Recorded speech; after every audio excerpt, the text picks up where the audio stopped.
The Raiders absolutely brought me down to my knees on the way they were playing. And Then they carried you this to game, the heavens. and yeah, they cared. Thank God. I want to thank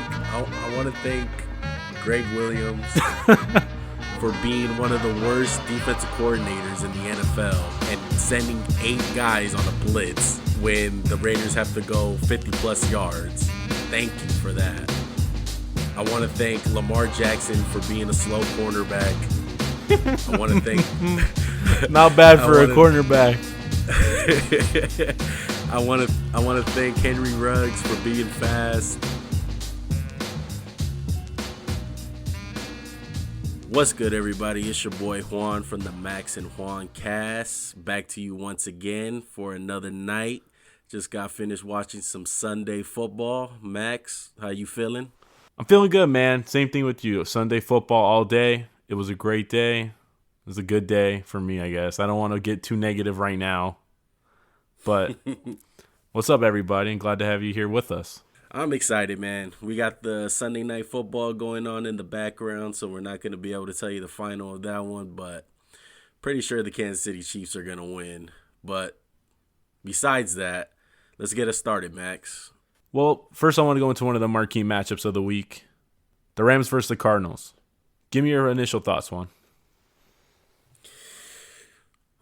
First of all, run game was going for the Rams.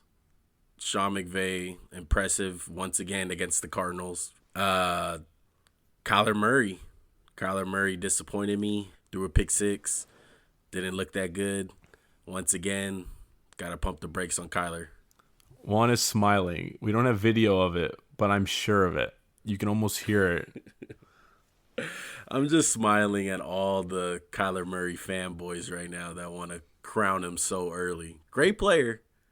Just got some time to grow. Let's just pump the brakes. Yeah, just to be clear, this isn't to hate on Kyler Murray. It's just we just had the discussion about Deshaun Watson, and Deshaun played pretty well today. We're going to get into that a little later. But yeah, Kyler didn't play well at all. I thought the Rams' defensive scheme was excellent against him. The pick six was a bad read. Troy Hill came off the receiver and just pick sixed him. It was easy. It was a bad throw, bad read. The whole game, I kind of thought he was kind of flustered the whole game. What would you say? Yeah, he's been looking like that the last 3 games, I would say, ever since Seattle, even arguably against the Buffalo Bills at times, even though they won that game. It's obvious to me that teams got tape on him. A lot of the easy throws are not there. A lot of guys are containing and keeping a sharp edge on him whenever he gets out on the outside. And that's basically it. I mean, he's still great. He is still phenomenal, dude. He's an amazing athlete. He can throw the heck out of the ball. He's just not there yet. It's not all there. Give him some time to grow. Let's get some experience. I know he's a great player to follow and a great player to cheer for, but teams got him figured out, and it showed today against a great Rams defense. I mean, we got to get into the Rams defense, don't you think? Oh, yeah. Before we do, I just have a quick question for you. Do you think it's tape on Kyler or tape on Arizona's offense? Because I don't think their offense is that complicated. No, it's definitely not. It's simplistic. It's simple, but it works. And the Rams ain't going to go for that, especially with them having Aaron Donald on the other side. That's almost faster than your quarterback. Oh, yeah, absolutely. He was getting tracked down by Donald. It looked unfair, you know? So going to the Rams defense, like you just said, is it safe to say they're underrated? Because there's this conception about the Rams because their coach is an offensive genius. You know, the last 3 years with Jared Goff, Todd Gurley. They got the reputation of being a great offensive team. But as of right now, that's not the case. They're a defense first, run first team. And the key to beat the Rams, as we've seen, is stop them from running the ball. It's not about the throwing of the ball anymore. And I think the defense is the best part about their team right now. Yeah, that's no question, man. I completely agree with you. One little stat I want to throw out there that's I found amazing is they've only gave up 30 points this year once. They haven't let an opponent besides the Buffalo Bills score 30. No one. They've kept them under 30 all year. And in my book, in today's NFL, that's a win. That's a big win. It's hard to keep teams under 30. What do you think like the magic number is to keep teams between like 17 to 24? I wouldn't say that. I would say in today's NFL, probably 24 to 28. Wow. I would lean more on the like the like the high teens, low 20 side, but I understand where you're coming from. This Rams defense, it's well coached, they are physical, and they have great players at every level. The linebackers are good. Donald's a monster. We're not even going to go into Aaron Donald. There's been enough said about him. But someone I've been super impressed by is Jalen Ramsey. For years, we've known him as this big talking corner who backs it up. But last year, I wouldn't say he backed it up. But this year, something I want to say real quick. He's faced Stephon Diggs. He held him to 4 catches, 50 yards, and 1 touchdown. A couple weeks ago against DK, 2 catches, 28 yards. And against Terry McLaurin, this is probably the most pro Terry McLaurin podcast out there. 3 catches for 26 yards. What do you think about Jalen right now?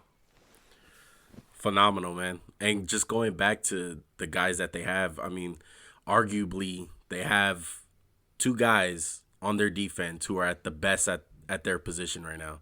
You got Donald, best defensive lineman in the league, and you got Jalen Ramsey, best cornerback in the league. That's a good recipe. You're going to have a good defense if you have that, first of all. Second of all, going back on Ramsey, I couldn't agree more, dude.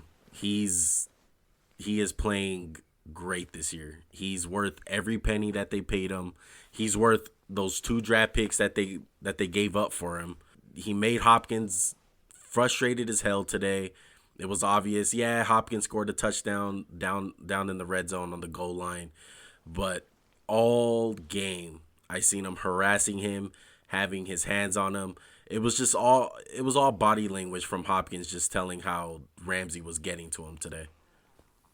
Just to speak on the touchdown, it was a pick play. So Ramsey actually got picked, and then Hop caught the touchdown. So that's not all completely on Ramsey. And this isn't some trying to crown Jalen Ramsey. This is just what I've seen from him the whole year. I agree with Juan. Best corner in the league so far this year. I don't think it's close. He just shows the ability to match up with any receiver, any speed, any size. He can run with the fastest of them, and he can be just as physical as the biggest of them, like DK and DeAndre. Like, he doesn't back down from them.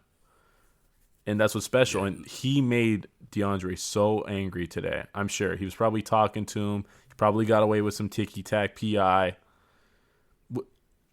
The way Arizona's used DeAndre, I'm not in love with it. It's really seemed to me to be feast or famine. And I don't love that. Houston, it seemed like it was always consistent. 8 catches, damn near 100 yards. Because, I mean, to Deshaun Watson's detriment at times, he stared him down. And now it seems like he kind of gets lost in the shuffle at times. Yeah, I would agree with you to a certain point. Part of it is I think they're a run-first team, obviously. They want to run the ball. And DeAndre is going to be fine. It's just Jalen Ramsey's playing out of his mind this year. He's playing absolutely out of his mind. Best corner in the game right now. And that's why they're a great defense. Their defense is phenomenal, man. They're definitely becoming out of that territory of being underrated. And they're making themselves known as of right now. But I'm going to say this. As far as them as a team, I'm just waiting for Jared Goff to mess it up. But why would you say that? Like, what about Goff in the last 3 years has made you believe that? We talked about it last podcast. He sees ghosts. Shout out to Sam Darnold, but he does. Once you get pressure in his face, he's not the same quarterback. And I think you alluded to this last podcast also, is Sean McVay, great play caller, great coach. He sets up great play designs for him, dude. It's amazing on the play designs that they have, whether it's getting Robert Woods the ball on the play action boot or Cooper Kupp, and obviously their run game is going, so that's a big part of it too. But it's gonna become a game where he's gonna have to make some big time throws with a guy draped all over him, and I'm just not confident that he's gonna make the right play, and I feel like he's gonna turn over the ball. And just another thing on Sean McVay, a quick little stat: 33-0 in his career when leading at halftime, undefeated. That's wild. I didn't know that. Jeez, 33-0? 33-0, never lost whenever he has the lead at half. Okay, Rams, throw the kitchen sink at every team the first half. Don't worry about the second half. He'll take care of it. No. Typically, me and Juan like to make fun of those stats, but that is one of those stats that just shows he's tough to, like, the Rams are a tough team to play from behind against. Like you were saying, McVay sets up Goff. There were so many instances where it's like a staple of the McVay offense, right? It's the bootleg. Cooper Kupp comes from, like, he's in the backfield basically and runs for 15 yards. I'm thinking to myself, Arizona, you know this is coming. Stop it. You see them twice a year. And that's why Cliff Kingsbury has not beat the Rams. Yeah, it's tough, man. And this win earned them number one spot as of right now in the NFC West. It looks like Seattle is falling apart, which we're going to get into right now. Well, just really quickly, it also kind of puts Arizona on the outside looking in. It was a huge game for playoff implications for this division. Huge week, I would say. And like Juan said, we're going to talk about, what, the upset of the week, would you say, so far? By far, this was huge. I did not see this coming at all. I want to say I did see it coming, but I just didn't want to say I saw it coming. But, I didn't. The Giants beat the Seahawks 17-12. It was a crap show from Seattle the whole afternoon, wouldn't you say? Yeah, it was terrible. They got punched in the mouth, dude. They got bullied today. I can't even make the case, Seattle had to go cross country to play the Giants. There was jet lag and stuff. This was at home. Granted, there's no fans. It's not the usual Seattle crowd we're used to. But they got punched in the mouth, exactly like Juan said. Yeah, first loss at home this year also. Wow. And also, I want to retract what I said about punch in the mouth. It was a full MMA, butt-kicking, TKO, whatever Jake Paul did to Nate Robinson. That's what this was. I was just going to say that. Is it Jake Paul? Is it Jake Paul worthy? Not worthy, but it was like the first knockdown. Yeah, definitely. Yeah, Giants defense played amazing. They got ballers, man. They got ballers. They have a couple of first-round picks on their team that everyone kind of low-key forgot about. They got Jabril Peppers. A lot of people forget he was a first-round draft pick. Got traded. He's balling right now for them. They of course got Dexter Lawrence. He's playing phenomenal. And they got Leonard Williams, another first-round guy who people kind of forgot about. That's a great talent. He had 3 sacks today. So Joe Judge has that defense playing phenomenal right now. And they're good, dude. 4 straight wins in a row. I remember seeing all this talk about Joe Judge might not be the guy. I'd never believed that. The Giants have played hard every game this year. They've been blown out one time by the Niners. But the last 5 games, it's been less than a field goal, like 3 to 5 points. And they've won those games. And this is a young team. They won without their starting quarterback today against Seattle, who should have spanked this team, taking control of the NFC West. But the Giants fought. That D-line, I wouldn't say it's supremely talented, but they're a pain in the butt to deal with. This is the first time I've seen Leonard Williams really show how good he can be. Because him coming out in the draft, he was supposed to be one of those elite guys in the last 10 years to get into this draft. And he got traded from the Jets. Didn't really work out, but it looks like he's found a home with the New York Giants, man. He's playing more end. On the Jets, he played a lot of inside and end. He was kind of a combo guy. But just look at the roster of the D-line. You got Dexter Lawrence, 6'4", 340 pounds. Dalvin Tomlinson, 6'3", 320. Leonard Williams at your edge at 6'5", 302. That's a huge edge. Most edges are what, 271? 265? Yeah, exactly. Yeah, that's really big. And they got BJ Hill at 6'3", a light 311. That's all 300-pounders. That's insane. That's the Baltimore of the NFC. Just muck up the O-line, make it take up space, let your linebackers eat. I hate the Giants with a passion. But that D-line, I enjoy watching them, man. It's like a throwback kind of. Yeah, and they got solid players on the other levels of the defense. Not to mention they signed Blake Martinez from Green Bay. He looks like to be working out for them. I was talking a lot of crap about James Bradbury last week when I was doing my picks, but hey, James Bradbury's been playing solid for them. So they got some ballers on that team.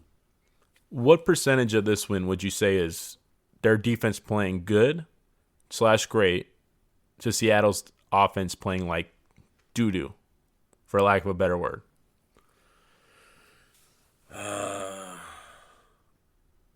I would give more credit to the Giants defense. They really did come out and play. Yes, Russell Wilson probably had one of his worst career games. It was bad. DK had a couple drop passes. Wide receivers couldn't get open. Chris Carson had some couple of bad drops. It was bad, but I would give more credit to the Giants defense. More on that part. Would you say 60-40? That's a good number, 60-40. Chris Carson's interception, Russell Wilson threw an interception basically, but it was Chris Carson's fault. It bounced off his hands and deflected off a guy.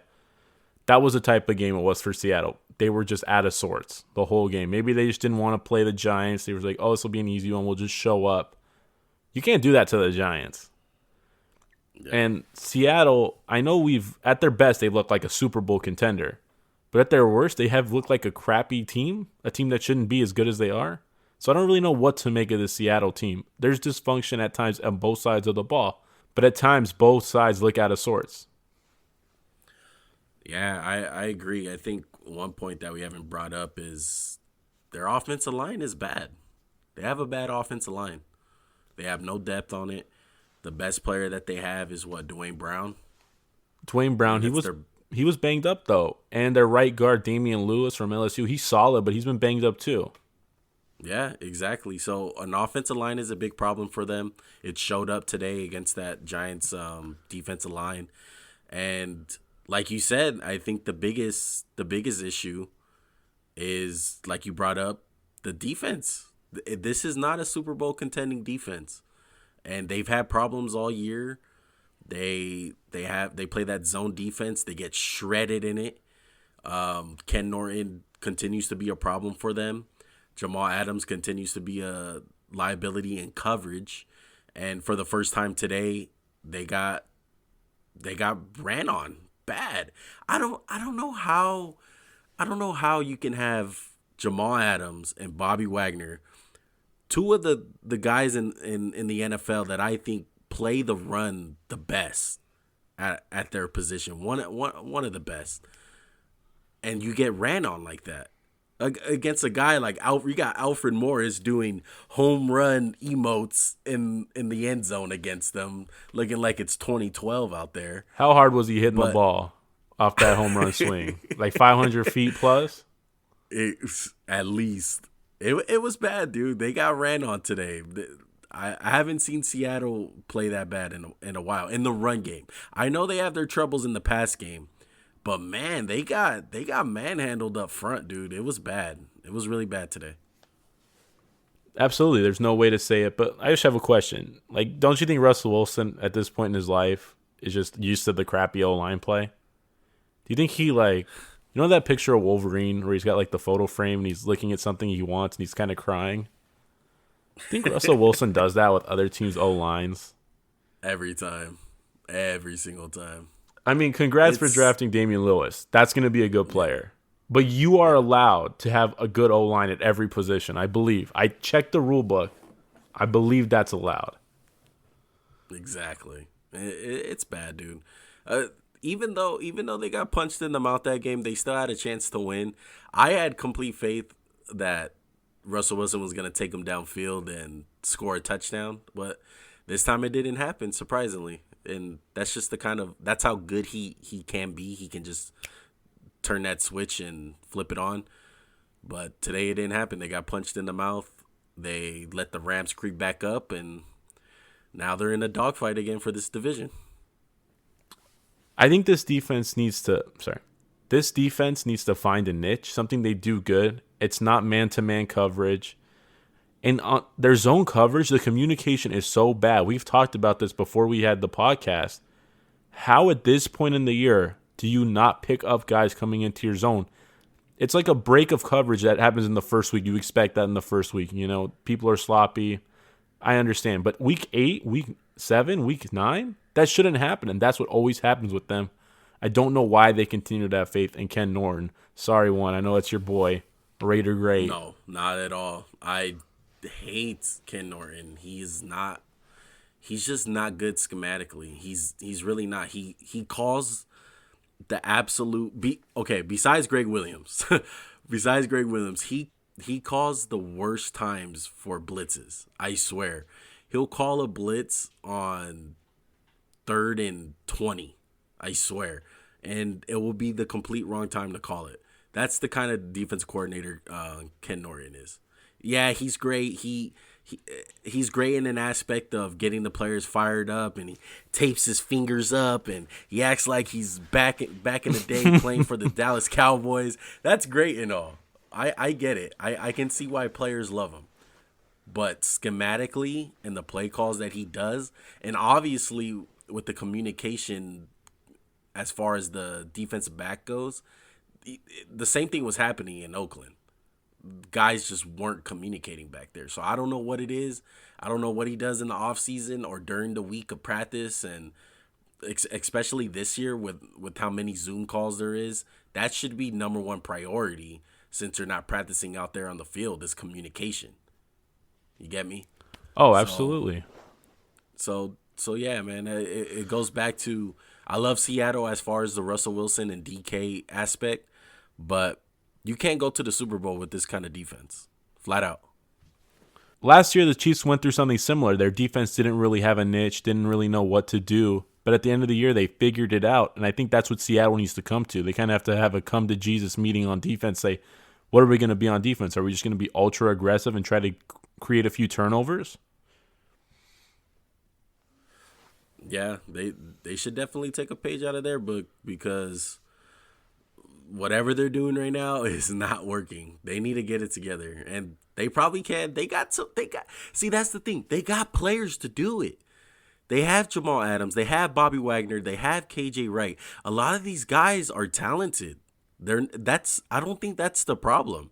I think it comes down going back to the communication on the field and the fundamentals. And they're not doing that right now. Absolutely. They were all out of sorts. And speaking of teams that were out of sorts, me and Juan both had the Tennessee Titans. Oops. Sorry. They got smacked by the Browns. Yeah. Actually, I have a recording of the game.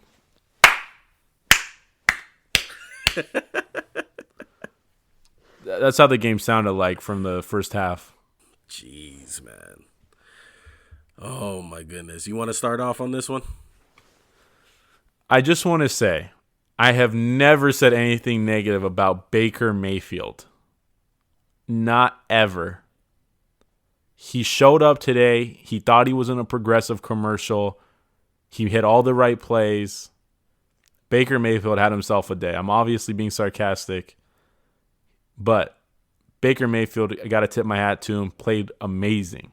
Granted, Tennessee did their best to give him the easiest throws in the world, but he hit him. He didn't do anything stupid. Granted, the Browns had a little bit of revenge from last year, week 1, so maybe that fueled him a little bit. I don't know. What do you think? Yeah, you got to start off. We got to start off by talking about this game with Baker Mayfield. Like you said, you got to tip your hat to him. 4 touchdowns, I believe. Well, I got the stats right here. I got first half. Okay, this game was 41-35. It wasn't that close. It wasn't. It was a butt kicking. Baker was 19 for 23 in the first half, 282, and 4 touchdowns. Wow. Yeah, you gotta tip your hat to Baker. He balled out today. He had a perfect half. The Browns had a perfect half. But I feel like a lot of this credit should go to their head coach, Stefanski. It should go to him, man. He called a perfect game today, especially in the first half. perfect. Though the play calls that they were doing on Tennessee, it looked like they had a great week of preparation. They knew exactly what to call. They knew exactly what coverages Tennessee ran on third down, and they were ready for it. They ran the ball good. They ran play action perfectly. They executed perfectly. It was great today, man. Stefanski, A+, dude. I'm loving what I'm seeing from him. He's really turning around the Cleveland Browns. I know that's crazy. It sounds crazy for me to say, but the Cleveland Browns have been turned around, dude. They're 9-3. 9-3, bro. And to go on the other side of the ball in the Tennessee Titans, man, that's tough to happen, dude. They got demolished in the first half. They didn't have no chance to get the run game established with Derrick Henry. They're missing a couple guys on defense.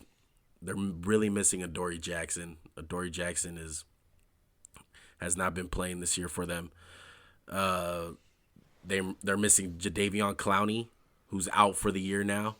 He's a big loss, obviously. So their defense got their butts kicked in the first half.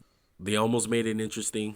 Yeah, at the tail end of it, but I felt like Cleveland took their foot off the gas, and they are missing guys. There's no doubt. But that's every team, and this is why I don't buy Tennessee as a true contender. Yeah, I still like Vrabel, though. I still like Vrabel. You just like him because he said he would give one of his balls to win the Super Bowl. You don't even like him. No. No, I like Vrabel. Vrabel's good. I still like the Titans. It's not over. They still have the division to win, and if they don't win the division, they got a good chance of making the wild card. So it's not over for them. Yeah, they got their butts kicked today, but let's not kill them yet. The Browns are a really good team. It seems like they're a really bad matchup for Tennessee. So who knows? We might see this matchup again in the playoffs, and it might be a whole different ball game. Tennessee needs to get healthy on defense, and they need to do it fast. But you teased about how the Browns are back, after going 0-16, 3 years ago? Was it 3 years ago? 3 years ago, dude. This team went 0-16. It's insane. And now they're 9-3, looking to be in the driver's seat for the playoffs. And I want to take a look back on how they really built this thing, man. Like, let's get into it. I want to go over who they drafted, what free agents have they done, because you got to give them credit, dude. 0-16 3 years ago, they turned it around. They came down from the bottom of the pits. I mean, Cleveland hasn't made the playoffs since 1999, 95, I believe. I'm not even sure. It's been a while, and it looks like they're gonna do it.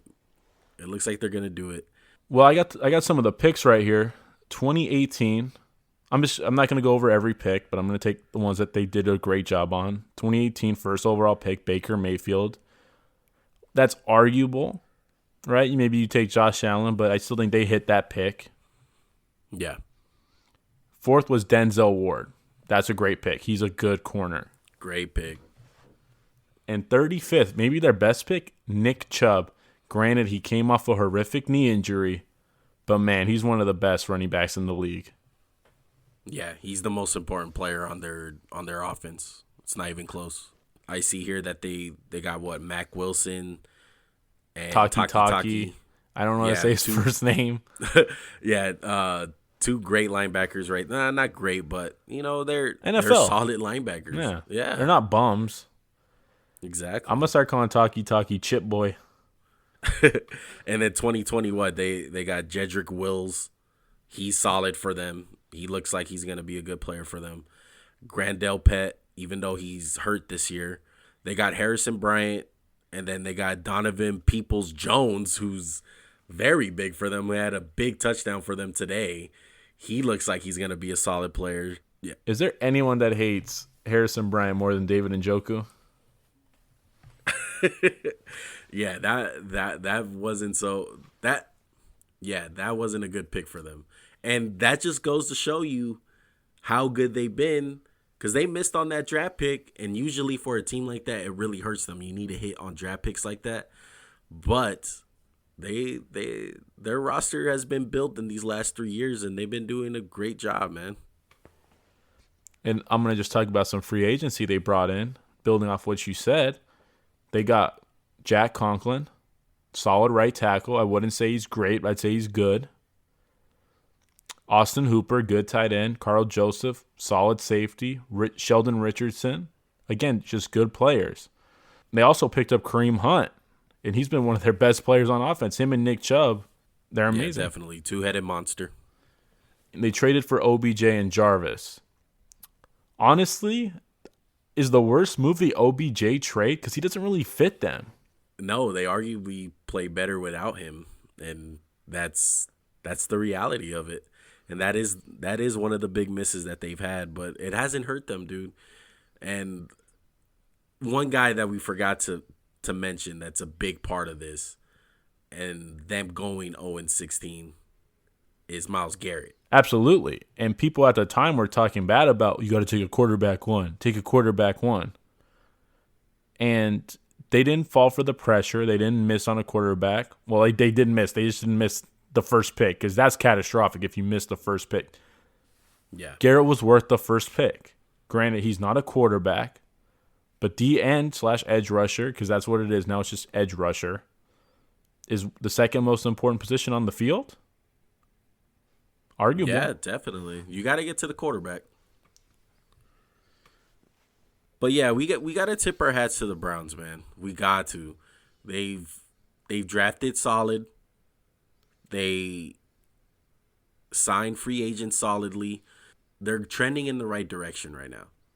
And yeah, their quarterback is a game manager, but they have Nick Chubb. They have Myles Garrett, who arguably playing like the best defensive end right now in football.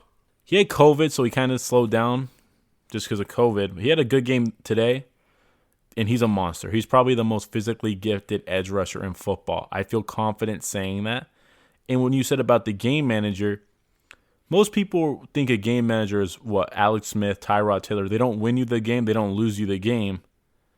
Baker, he kind of goes both ways. He can win you some games, Baker, but at the same time, he can lose you some games.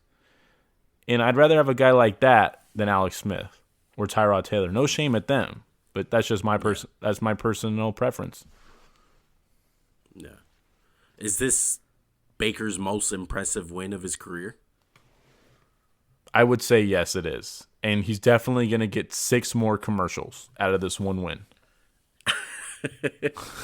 Yeah, we'll both bet on that.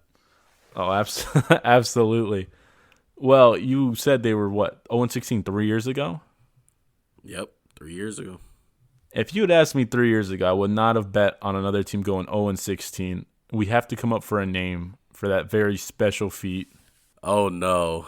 I think I know what game you're talking about. Why don't I let you I'll give you 1 minute to intro the game, and just you can yell into the mic.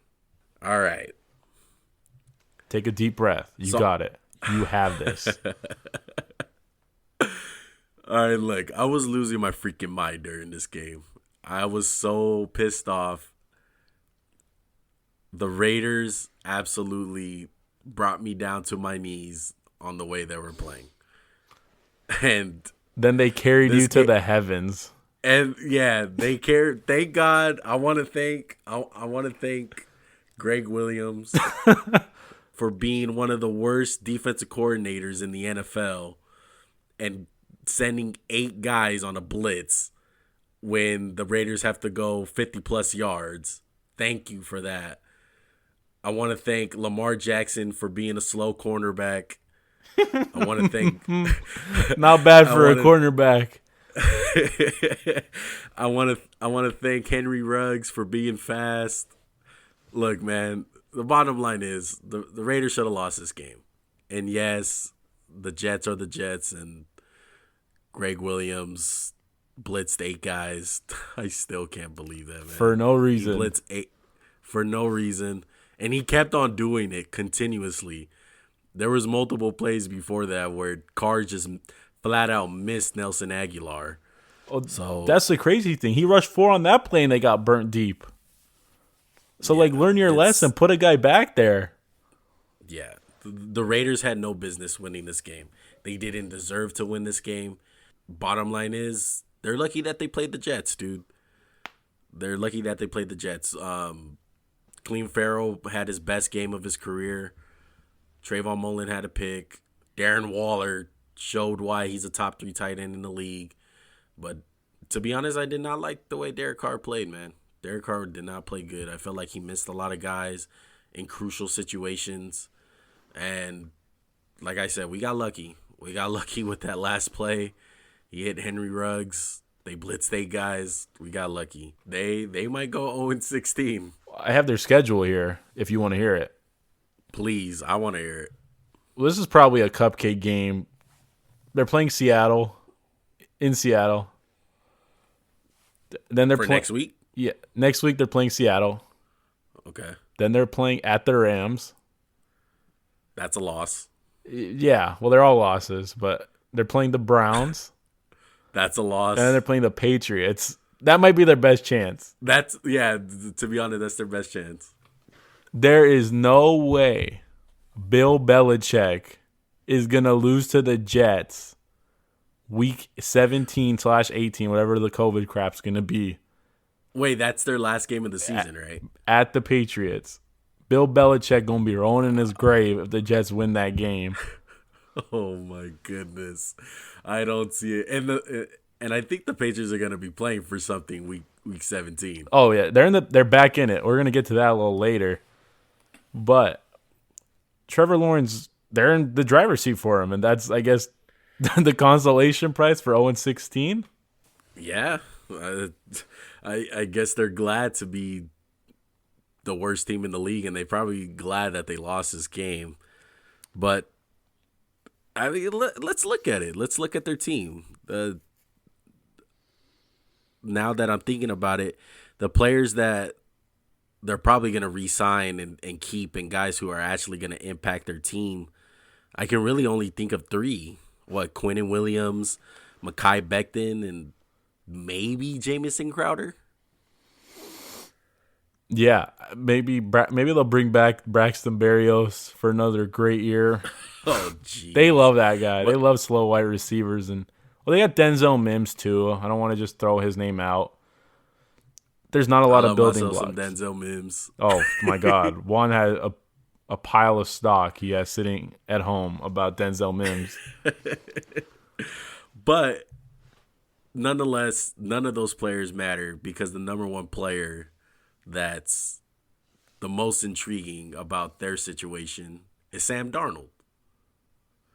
And are they going to keep Sam Darnold? Because, like you said, whether or not they go 0-16, they're most likely going to get Trevor Lawrence with the number 1 pick.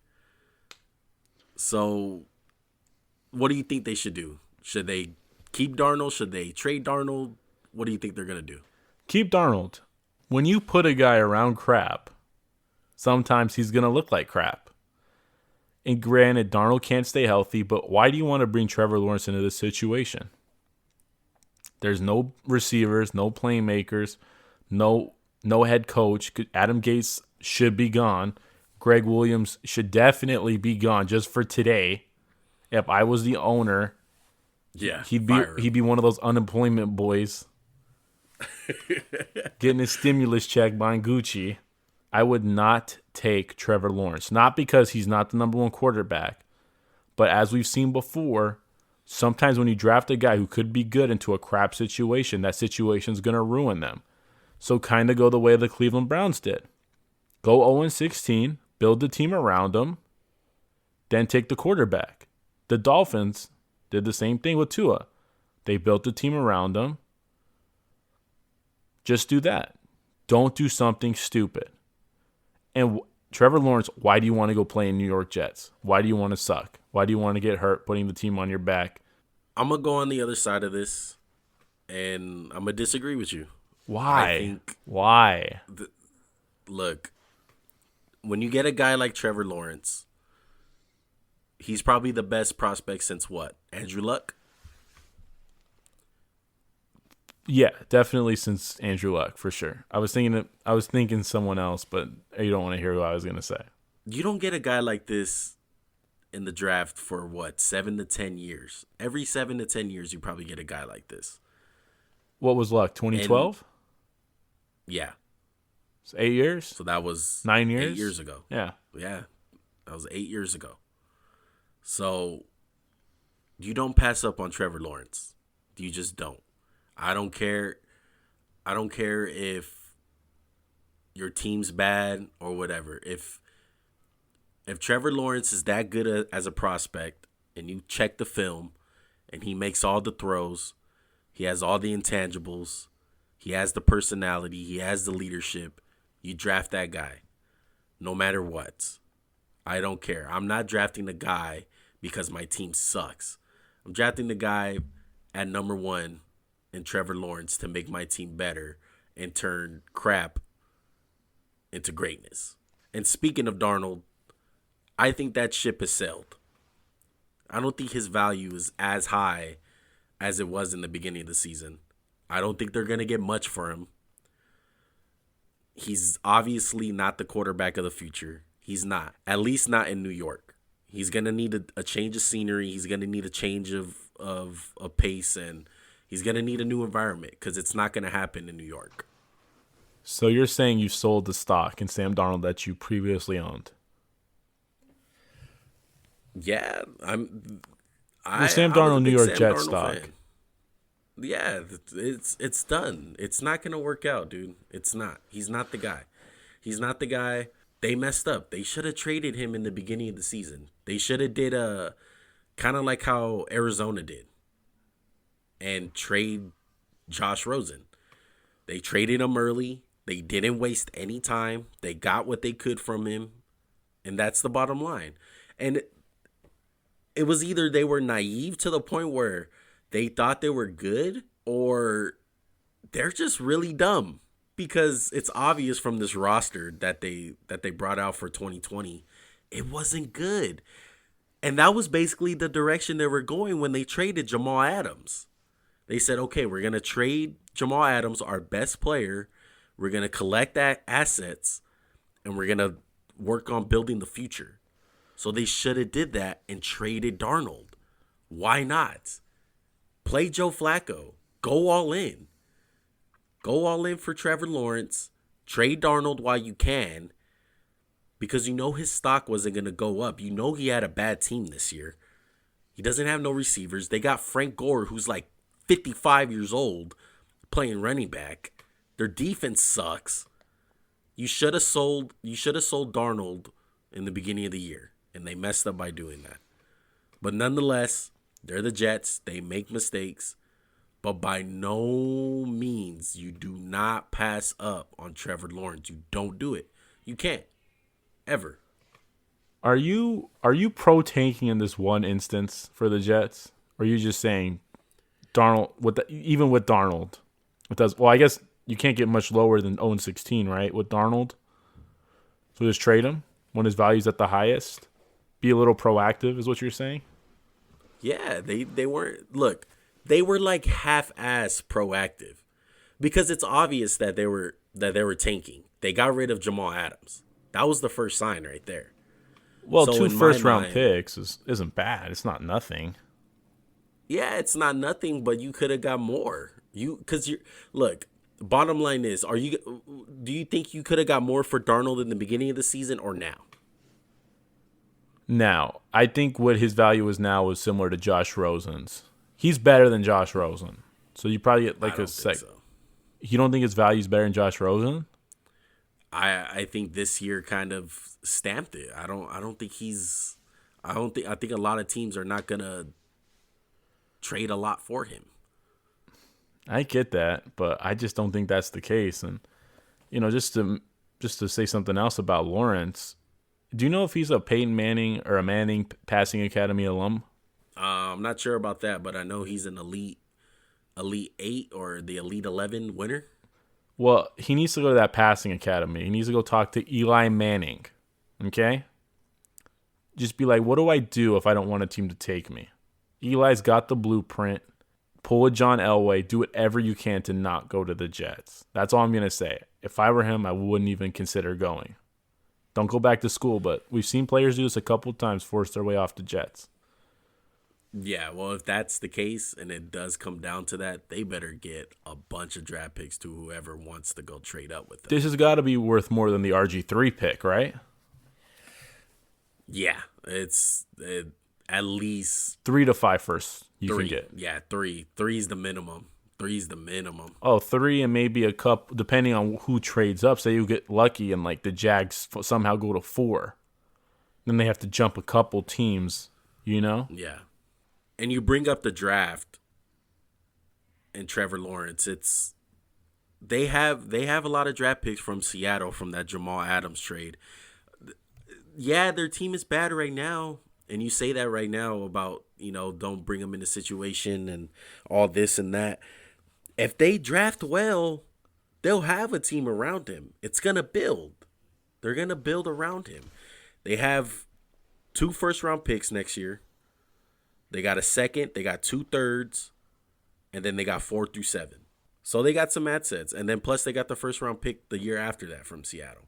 But are you aware this is the New York Jets we're talking about, who don't draft good? Grant, I can't say that with the full heart because they took Becton, who was my boy, and he's great. But this is the Jets. They'll mess it up. It's like the Browns almost. Yeah, we're kind of skipping processes, and obviously they're probably gonna fire their coach and maybe get a new GM. But as far as right now, that is the first step. You need to get a smart GM. You need to get a good GM, and you need to get a good head coach. I think Joe Douglas is safe. He's signed a 5-year contract there in case wasn't the coach he hired. I think he's safe. He's a good GM. He was with the Eagles for a long time. Yeah. Well, you go 0-16. It's going to be tough. Maybe if your defensive coordinator doesn't blitz 8 guys for no reason, but he was just selling. Yeah. It's a tough look for my guy. You want me to say it? Go Raiders. Go Raiders, by the way. You want me to say it? Just without a doubt, like one of the most tough, oh my God, tough looks for my guy, Greg the Leg Williams. Oh, man. I call him Greg the Leg because he's going to be running away from New York Jets Mafia fans, whatever, for selling out that game. That's tough, dude. Thank God there wasn't no fans there. Oh, my gosh. It would have been a bigger fight than the Bengals Dolphins. Oh, man. Can we get into that one? Oh, absolutely we can. Do you want to throw the first punch? I mean, do you want to take the lead? Yeah, I'll take the lead, man. So, Bengals versus Dolphins. Dolphins win. The ball game was kind of over, in my opinion. The turning point when Tyler Boyd and Xavier Howard. It's Xavier. Correct? Tyler Boyd and Xavier Howard got ejected for throwing punches at each other.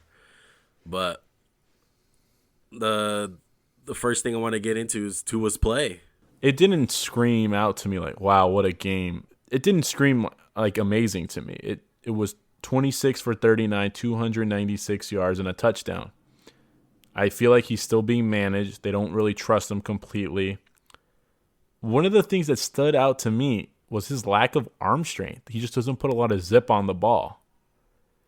I know they won 19-7, but the Bengals defense doesn't have that many good players on it. I thought Dolphins should have beat them a lot better than they did. I wasn't completely impressed with Tua's game. I know he had the thumb injury, but I wasn't impressed. Yeah, and bring it back to that arm strength of Tua. I agree, man. That was a big problem with him coming out. Was the arm strength, but nonetheless, he got it done. The Dolphins' defense continues to look good. They gave up that big play to Tyler Boyd in the beginning of the game on a little smoke screen, but they look good. Shaq Lawson's still playing good. Their corners with Byron Jones still playing good, and Brian Flores got him rolling. Xavier Howard had his league-leading 8th interception. Is it possible he gets 10? Is that the most in recent history? I'm not sure. think we're gonna have to look that up at some point. I know J.C. Jackson was up there with him this year also. That's insane. Belichick and Flores, they got two guys leading the league in interceptions. Who would have thought, right? Yeah, definitely. Speaking of the Bill Belichick tree, New England beat the brakes off the Chargers today. I know these two idiots that picked the Chargers and were like, yo, I trust this rookie quarterback. Oh my goodness. Yeah, it was bad. It was bad. Man, we're watching the game together. We're like, oh man. We look so bad right now. It's not his fault though. It's not his fault. Oh, no, Herbert, no. It was the systematic butt kicking at all three phases. The special teams, fire him. Ban him from the NFL for life. Stop giving up 60-yard punt return and then a punt return touchdown. It's ridiculous. Anthony Lynn needs to go. Yeah, block kicks, block punts, punts return for touchdowns. It's the whole bang, dude. It's bad in Charger Town right now. It's bad enough that their fan base is weak in LA. I'm sure nobody really cares. But Come on. Stop. little shots there. But yeah, dude, it was bad. The Chargers coaching is terrible this year. I personally like Anthony Lynn as a leader in how he conducts himself, but he doesn't have that good of coaches around him. I would argue that the best position group out of their whole team that plays really well is the running backs, because it seems like whoever they got at running back is pretty good, and that's Anthony Lynn. That's where he came from. He's a running back coach, so it doesn't surprise me. I like him too. Honestly, the Hard Knocks, I watched Hard Knocks. Wow, Anthony Lynn, man, he's a good guy. But just because you're a good guy doesn't mean you're a good coach. And he doesn't have a good staff around him, in my opinion. He can't manage the team in late game situations. I know this game was far out of reach, 45-0. It's just bad. He needs to go. I think the next coach is going to inherit a damn good team. And oh my goodness, that's gonna be the hot coaching job in the league. Wouldn't you think? Can I make my sales pitch for it? I would love to hear it. It's a little theatrical, but just bear with me, okay? Hey, do you like living in Los Angeles? 70 degrees year round. Do you like great young quarterbacks on a cheap rookie deal? Do you like having no expectations and being the Clippers of the NFL? Well, if you do, come coach the LA Chargers. No one expects anything from us ever. I joke, but it's true. No one cares. No offense, Charger fans. No one cares about them. No one absolutely cares about them. We're from LA. Chargers. Believe us. I went to a Chargers-Eagles game. 80% Eagle fans. We all know who runs LA, and it's not the Chargers. I would argue it's three teams. It's the Chargers. Excuse me, not the Chargers. I would argue it's three teams. It's the Raiders, Green Bay Packers, and the Dallas Cowboys. I would say those are the three most common teams that you see of fans in LA. What was the first one? You said the Rams? No, I said the Raiders. Oh, okay. Yeah, the Raiders, the Cowboys, and the Packers. I want to say the fourth Pittsburgh. Yeah, definitely Pittsburgh. I think the Rams maybe cracked the top five. Yeah, there's Rams fans here, but it's more like casuals. It's casual fans. It's more, hey, I'm gonna go for the Rams because they're LA. Todd Gurley gotta rock with the hometown. Yeah, still think Todd Gurley plays for them and stuff. Yeah, but back to what you were saying. And by the way, I love that sales pitch. I want to be the Chargers coach. You're hired. I would love to. Can you not get a good kicker? Because that's what one of the main priorities is, to find a bad kicker. Exactly. But they got talent everywhere, dude. They look. They got Justin Herbert. He's gonna be great. He's probably gonna be one of the best young quarterbacks for years to come. They got Austin Eckler. They got Keenan Allen, Mike Williams, Hunter Henry. You go on the defensive side of the ball. You got Joey Bosa. You have Melvin Ingram on the other side. You still have Casey Hayward. That's a pretty decent corner. And even though the guy's injury prone and he gets injured a lot, but he's a damn great player. I know you love him, Max. Is Derwin James, and he's an absolute game changer for them. Gosh, man, they could use him so much this year. Not to forget about first round pick Kenneth Murray, who's solid. Jerry Tillery, he's kind of improving. He was crap his first year. No offense, but this year he's been a lot better. And like you said, there's too much talent on this team to have 2-3 wins. Yeah, way too much talent, man. In the beginning of the season, I was telling Raider fans and just people in general, watch out for the Chargers. I mean, even their offensive line is not that bad. They got Trey Turner. They got Bulaga from Green Bay. They have a solid team. There's no reason why this team should only have 3 wins on the season. You can't put it on the quarterback. He's been amazing the whole year, Herbert. This was his worst game. He didn't do that bad. He threw 2 picks, but he was trying to make something happen. I don't blame him for it. Yeah, and I think the Chargers know it's a lost cause this year, and I think they're keeping Anthony Lynn just off respect and letting him finish out the job. But let's be real here. The Chargers wouldn't have found out about Herbert unless the doctor messes up on a. You mean the team doctor attempted to murder Tyrod Taylor? Exactly. If that didn't happen, we might be just still seeing Tyrod Taylor. Can't wait to see 120 passing yards with 60 rushing yards. It's my dream. Exactly. And Anthony Lynn has said after press conferences, if Tyrod Taylor's healthy, he's our starting quarterback. Obviously, that got shut down after Herbert was throwing 3 touchdowns, 4 touchdowns, 300-plus yards, game after game after game. So that got shut down quick. But it's an obvious coaching problem. They have talent. They just need to piece it together. And just like Max said about the Giants, I hate the Chargers. I can't stand the Chargers. They have no fan base. They have stupid sayings like bolt up.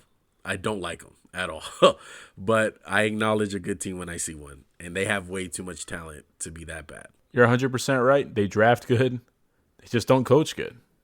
And that's going to change this year more than likely. And I'm interested to see who they're going to hire. And I'm sure moving forward, when the news is official, he's gone, which we're all betting on, we'll come up with a list and we'll get into it more in the offseason.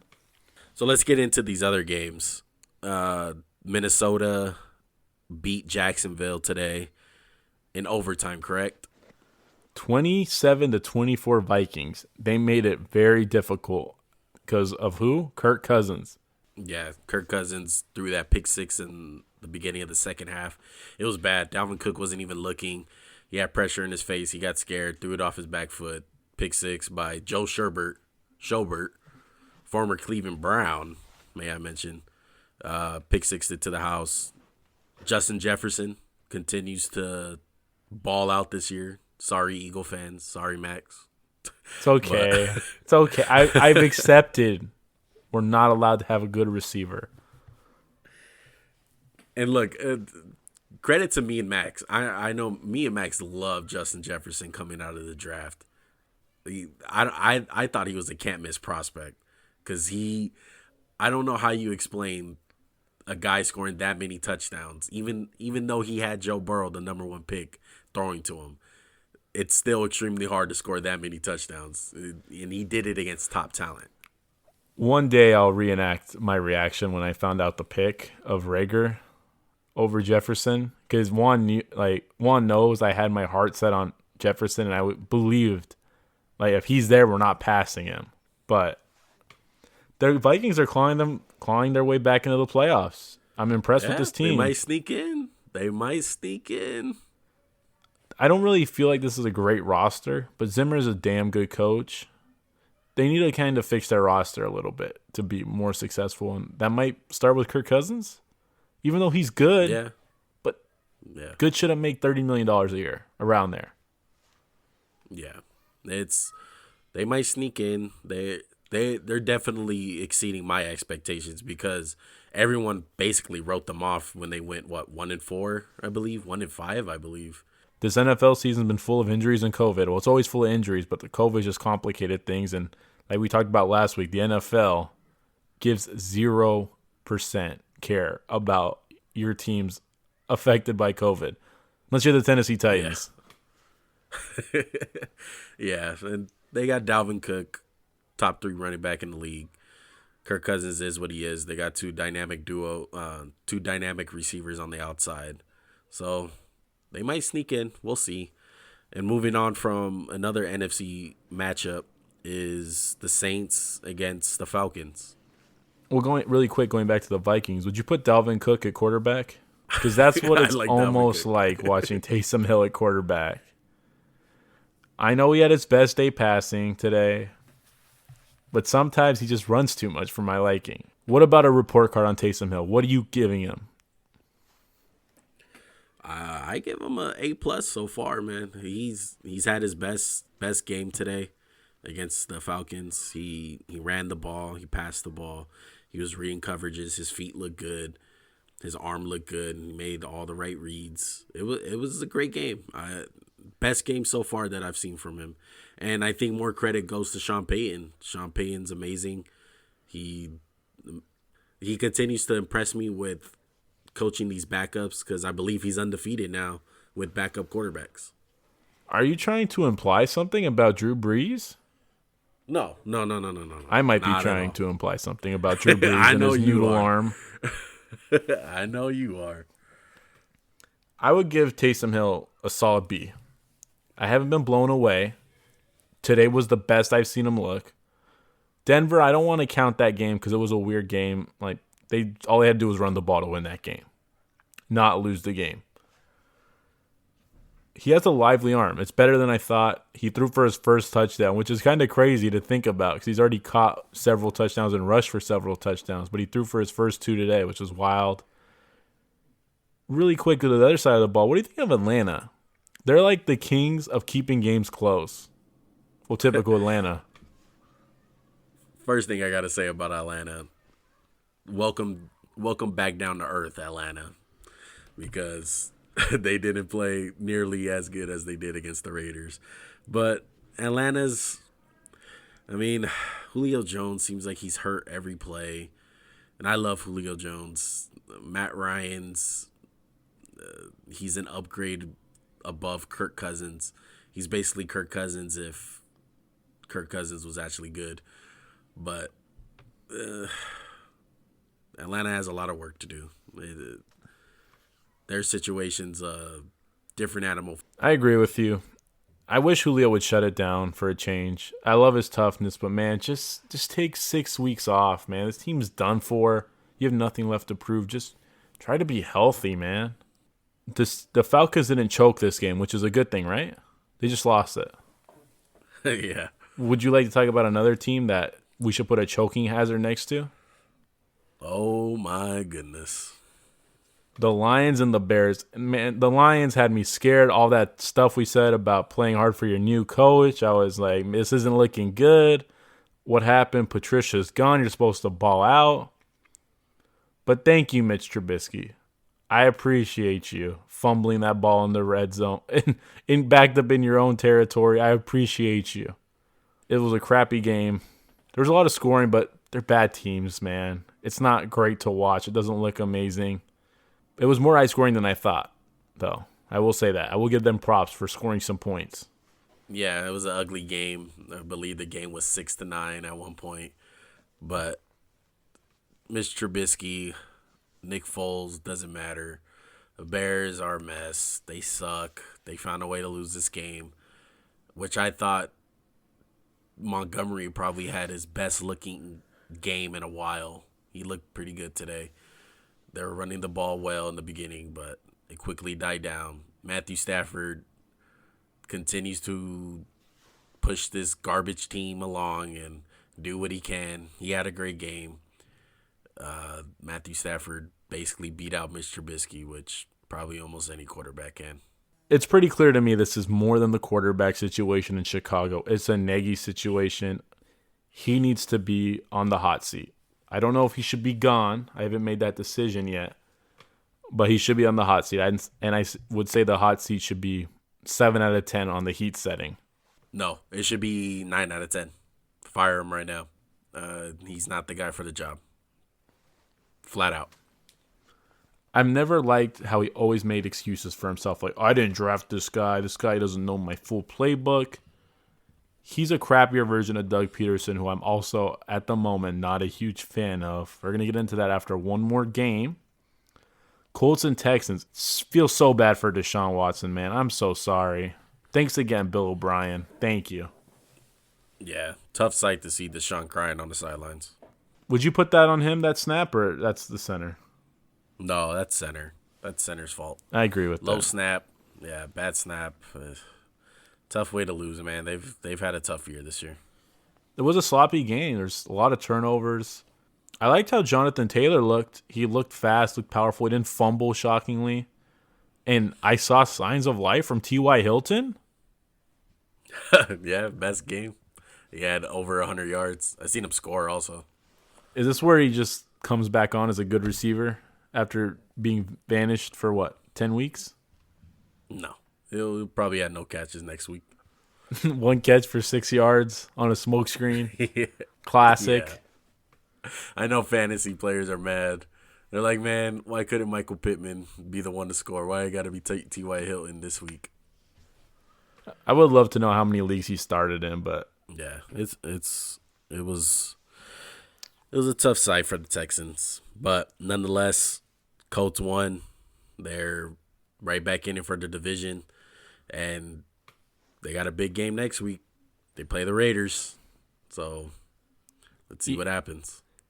That'll be a game where it's really going to have playoff implications. I'm excited to watch it. It's going to be probably one of our marquee matchups for next week. And Juan's so excited about it. I can see him smiling over the mic.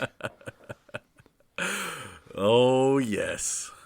But, only one of our teams has a chance to make the playoffs this year. This is where I cry.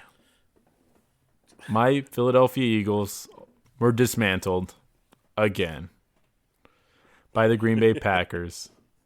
Aaron Jones put the final nail in the coffin. Juan, you go ahead, bro. Let me calm down.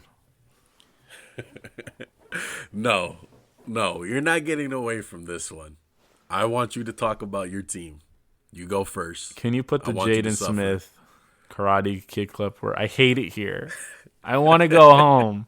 Carson Wentz was crap. The whole offense is crap. We can't block for the poor guy. Jalen Hurts came in. He didn't look bad. I will say, I thought the game was over when he came in. He dropped a dime to Jalen Reagor. Jalen Reagor showed signs of life. And as much as I hate to say it, Juan knows I have not liked Jalen Hurts even before he was on the Eagles. It wasn't the pick that made me dislike Jalen Hurts. It was the fact I said he's not that great of a thrower. But I'll say this. I have never seen a quarterback that looks so bad as a freshman at Alabama, no offense, to look as good as he does. He went from a 1 to, I would say, a 6 or 7, and that's a huge leap. Doug Peterson said he doesn't know who the starter is next week, and I agree with that. But I'm also happy to hear Doug Peterson's butt's on the hot seat. He deserves it. You can't keep riding off the Super Bowl coattails anymore. Yeah. As far as the game goes, Aaron Rodgers, MVP candidate, played great. Aaron Jones played great. Devontae Adams continues to make an argument on why he's the best receiver in the game right now. He was balling out really quick. He was phenomenal. He destroyed Darius Slay again. Tough look for my guy D Slay. Loved him. Big play Slay. I need some more big plays out of you. I know you're hurt. I love our defense fight, but continue on. I'm sorry. Yeah, Packers defense looked good, but Can I just The ask way you? you can, Can I just ask you something? yeah, Do you get sad in seeing Jason Peters play at 38? yeah, he's done. He's trash. Stop playing, bro. Hang it up, dog. Go ahead, continue. Hang up the cleats, dog. But yeah, you hear the way Max is talking about them, and it's true, man. They're not a good team. They suck. Carson Wentz, I don't know what has happened to him this year. Jalen Hurts came in the game. I was excited. I was stoked. You can ask Max. I was excited when he got into the game. I'm glad he made a couple throws. He had a couple runs. I would agree with Max with him at Alabama. He wasn't the best thrower that you have seen. But when he went to Oklahoma, man, and he got in that offense, he massively improved. He improved to the point where he was the runner-up for the Heisman, and he got his way a job in the NFL, and he got drafted. Because when he was at Bama and he transferred to Oklahoma, in that little time period, no one thought that he was going to be a draftable player at quarterback, at least. He got drafted as a quarterback, and he's playing quarterback. So props to him, man. I always give mad respect to Jalen Hurts. One little story I heard about Jalen Hurts, why I give him so much respect, is I just love that he's an adult, man. When he got benched for Tua in the national championship, he stood up like a man. He took it like a man. He took responsibility, and he had no hard feelings. He acknowledged that he had bad play, and he gave Tua all the props, man. He helped out Tua. He had no bad blood against him. And players at that young age, especially in college, I see that as a really big thing, man, because it's easy to start hating and start saying, oh, like, it's the coach, blah, blah, blah. Like, nah, he acknowledges. I will say, if I can add something really quickly, Juan, he did kind of redeem himself. He stepped up when Tua got hurt against Georgia the next year. So like you said, I don't love him as a prospect. I never did. But the intangibles about him are great. He's a great kid, like you said. I just want to give him some props. And I get you in that aspect. I'm not, like I said, I'm not the biggest Lamar Jackson fan. So it goes both ways. I acknowledge he's not the best thrower in the world. I get that. But I seen him improve, and I think the kid works hard, and he'll be able to get to a point to at least be a good backup in the league. And maybe he gets a chance with Philly, man, because we got to get into it. We got to talk about it. We dodged it last week. I want to talk about it right now. What the hell are you guys going to do with Carson Wentz? I want to go home. I hate it. Look, next week I'm rooting for Jalen Hurts to start because I want to see two running backs play each other in Taysom Hill and Jordan and Jalen Hurts. Okay? No, on a serious note, I don't know what to do with Carson Wentz, man. I've stuck up for him all year. I still want to stick up for him because, like I said with Sam Darnold, when you put a guy around crap and he looks crappy, don't be excited. His play needs to be better, but maybe you could give the guy something to work with. That's all I'm going to say. And yeah, you say to give something to work with. It's tough, man. And I'm going to say this. In my opinion, you guys should trade Carson Wentz. I said it last week on the podcast. I'm sticking by it. He continues to prove why you should trade him. And the first reason, his roster is way too old, man. You guys look at your impact players and your guys' good players. Fletcher Cox is already hitting 30. Alshon Jefferson is 30 years old. He's done. He's getting cut. I don't want him back. Yeah, he's done. Rodney McLeod is 30. Brandon Graham is 32. He's not gonna. He's on the decline. It's gonna taper off. Yeah, you're right. Jason Kell's 33. He's getting older. Zach Ertz is 30. Oh, he's Brandon gone. Brooks is 30. Ertz is gone. He's discontent with not getting an extension. He's done, and we already have Goddard, so he's gone. Yeah, Brandon Brooks. Lane Johnson's 30. He'll be fine. Those two guys scare me. They're both coming off bad injuries. Brandon Brooks has tore his Achilles too many damn times. I love the guy. He's been a monster for us. But both those guys are coming off injuries. And the money, like you're talking about, it's scary. Yeah, it's real scary. And not to mention Deshaun Jackson, You don't have to mention 34 him. years old. You don't have to mention. He's done. 34. I bought him a coffin for Christmas to put his football career in because it's done, my guy. You're done. Stick a fork in him. Yeah. He's overcooked. He's done. Safe to say the Philly reunion was only good for week 1 against the formerly known as the Washington Redskins football team. Sorry, I did it. I didn't mean to. I'm sorry. Oh man. But yeah, it's not looking good, man. And just going off the top of my head about your guys' draft picks, I mean, I like Derek Barnett. That's probably the only guy that I can think of that's been drafted in the last 3 years. Well, it's been when did Derek Barnett? Oh, sorry. Go ahead. Say it again. When did Derek Barnett get drafted? He was a rookie the Super Bowl year, and that was Super Bowl 52. It was 2017, right? 2017. Just about. So about 3 years ago. Yeah. The offensive drafting's bad. A long time bad. We're trotting out Jordan Howard to take carries. He's done too.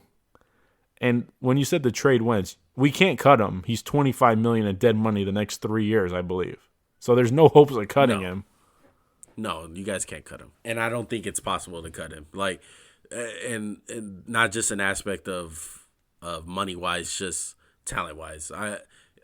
His case is way different from Sam Darnold. He has value, even though he's playing bad. He still has a lot of value, and that's where I come back to where this situation kind of reminds me, not exactly, but a kind of a situation like the Raiders were in with Khalil Mack.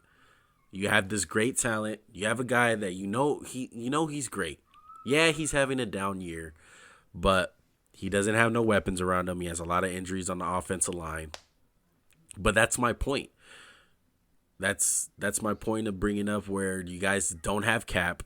You guys are screwed up on the cap next year. You guys have a lot of old players that you guys are banging on now. So you guys have to rebuild. You guys have to accumulate draft picks and get what you can get. And that means trading Carson Wentz. Yeah, maybe you won't get a first round pick. But even if it's a second or a third, whatever it is, you guys need to sell him. You need to sell him, accumulate some draft picks, get some younger talent in there, draft well. Yeah, it does take drafting well. Get rid of these old guys, like you said. Get rid of guys like Deshaun Jackson and Alshon and guys like Brandon Graham. You're talking about Wentz's top 2 receivers. We can't get rid of those guys. Exactly. Come on. They're washed. And I know you're being sarcastic, but yeah, it's just more to my point, man. You need to sell Carson Wentz. He's not. I don't think it's gonna work out in Philly. I think that relationship is done. He's a great quarterback. He's just not gonna work out in Philly. He's not. And I love Carson Wentz, and I know you do too, and a lot of people do. Philly is just not working out right now, though. And Philly needs to do the right thing, get some draft picks, free up some money, and go from there. And improve your talent overall. Yeah, you're going to lose out on the quarterback, but what's the use of having a quarterback like that when you guys don't have talent? And it's obvious that he's not so much of a talent like Russell Wilson and Aaron Rodgers. No offense. That's good company to be with, but it's reality. He's not one of those guys who can just carry a team. Because it's obvious, because he would have did it this year. I agree. I felt like the last couple years we kind of depended on him, and he somehow made it work. But like you said, last year we barely made the playoffs. We scraped in with crap on the offensive side of the ball. And now the Bills here at the table, and we have to pay it, and this is this year. There's no playmakers on the field. It's so much inexperience. I blame Doug Peterson too. That Aaron Jones run today was a microcosm. It's like, this is more than just the quarterback. It's our team. And I think Carson Wentz needs a fresh start, as much as I don't want it to happen, or I think we need a fresh start with a new coach and keep Carson Wentz. That's my opinion on it. I'm sure people disagree. You disagree, and that's fine. But I still believe in Carson Wentz. Well, you say that to keep Carson Wentz, but what's the move? What do you guys do from there? We need to trim some of the stupid contracts we have. We need to get healthy would be the main priority. I liked what I seen out of Greg Ward. I think we need to give him some more reps. We need to sign a receiver who can help a little bit. I know our cap's messed up, but there's many ways to manipulate the cap. And we messed up not taking Justin Jefferson. No offense, Jalen Reagor. And we messed up taking my man. You know who my man is. You want to just tell him who my man is on this team, the receiver I always love to talk about? J.J. Arcega-Whiteside. Woo, that man's got more fumble recovery touchdowns than receiving touchdowns this year, baby. Oh, man. The dude is a bona fide scrub, to quote Stephen A. Smith. This team needs a look in the mirror. We need to figure out where we're going. We're kind of directionless right now, and like you said, it's going to be a big offseason for us. Playoffs are a fantasy right now. Eagle fans, get that out of your head. Are they in better shape than the Cowboys? Yes. No, I don't know. It's like flip a coin. I'm telling you, man, do it. They got to do it. Get rid of Wentz. I know it's tough. It's a hard pill to swallow because what we've saw in him, but where would you trade him to? Where would you trade him to? Trade him to Denver. No. Ew. No, I would say I saw this report earlier. There were general managers talking about it. They think if he went to the Colts, he could have a great career, a great season. Oh, yeah. I would pray in my heart of hearts to him to get traded to the Colts with Frank Wright, who our offense looked crap since he left, and they got a great O-line, and he doesn't have to get sacked 15 times a game. Yeah, Denver, Indy, Minnesota. 49ers? Rams? Goff for Wentz swap? I'm in. Exactly. There's a lot of teams out there, no, man, don't. that I will hate be Goff. willing to take some Carson Wentz. They'll be willing. I agree with that. He's got value, like you said, and please don't make me talk about this team more. Please. We won't make you suffer no more. Thank you. Hey, look, it was almost gonna be a bad day for me today. All right, I was this close. I was a Greg Williams blitz away from being done with the Raiders. Okay. To quote my boss, "This is hell, and I'm in it." This is it today. Oh my goodness. All right. Well, I think that's it for the games. It looks like the Broncos are keeping it close with the Chiefs. Shockingly, I need you to come through, Mahomes. Don't make me wrong. Tyreek Hill caught that ball. Tyreek Hill caught that ball. Come on, Cheetah. What are you doing? All right. Well, with that said, guys, make sure to go follow us on Instagram at Max_JuanCast. Same thing on Twitter at Max_JuanCast. Also, you can follow us on Spotify and Apple Podcasts. That is at Max and Juan Cast. We appreciate it, guys. And we're on Apple Podcasts, like Juan said, and you can leave us a review, 5-star, 4-star. There's no other options. Don't look for them. But anything you guys want to do, that'd be great. We appreciate you guys listening. And just, like I say every week, just smash the follow button on everything Juan said. If this video gets 10 likes, I'll do impressions on the podcast of people. Juan knows I do great impressions. But we do appreciate you guys. We joke around. We have fun. We love sports. We love talking about sports. And we love you guys for listening. Yeah, comment anywhere. DM us on Twitter, Instagram. Leave a comment down below on YouTube. Leave a comment on Apple Podcasts, wherever you can. Pretty sure we'll get to it. And we'll answer whatever you guys want to talk about or whatever, man. Whatever opinions you guys have. We're coming out with daily content all the time. Even you Charger fans, you have a place here. A safe place. Away from Anthony Lynn mishandling the situation. All right, with that